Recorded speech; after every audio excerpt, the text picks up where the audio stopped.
dreams. Every black tells.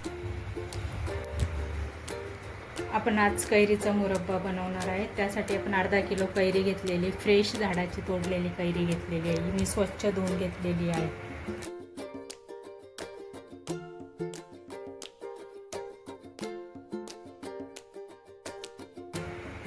अर्धा kilo गूळ घेतलेला आहे. जिरे आणि मिरची पावडर एवढंच साहित्य लागतं आपल्याला.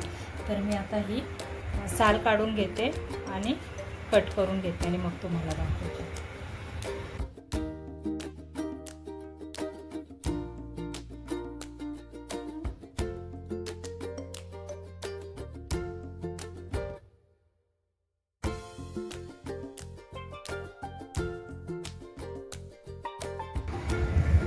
आता बघू शकतात आपण हे असं कापून घेतलेलं आहे. आता मी फोडणी देते आणि मग तुम्हाला दाखवते. चला, पातेलं गरम व्हायला ठेवलंय, त्याच्यात तेल टाकून घेतो एक पळी.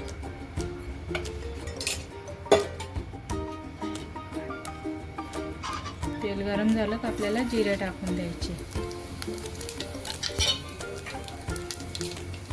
जिरे छान तडतडल्यानंतर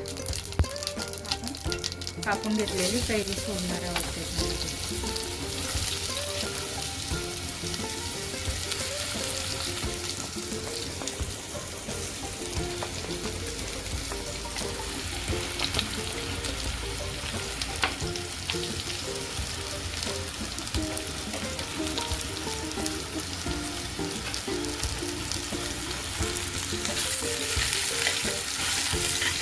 कैरी थोडी मिक्स करून द्यायची.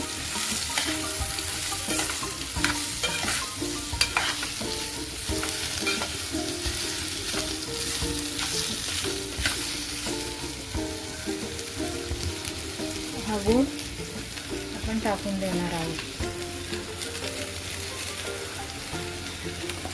मी अर्धा किलो कैरीला अर्धा किलोच गूळ वापरलेला आहे, कारण कैरी गावरानी कैरी होती, ती खूप आंबट असते.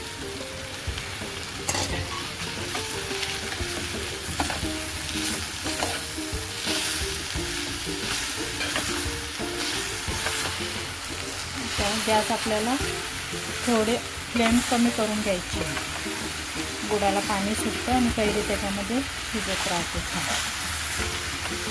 ते 5 ते 10 मिनटं आपण होऊ देणार आहोत. मग पाणी टाकणार आहे थोडं आणि मिरची पावडर नंतर टाकणार आहोत शेवटी.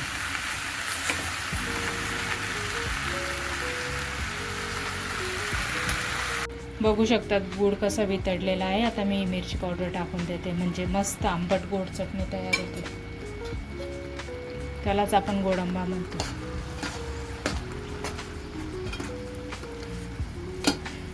थोडंसं पाणी सोडणार आहे कैरी शिजायसाठी.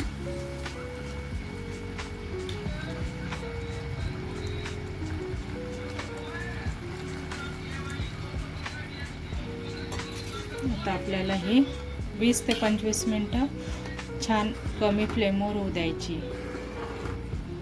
आता आपण झाकण ठेवून याला होऊ देणार आहोत.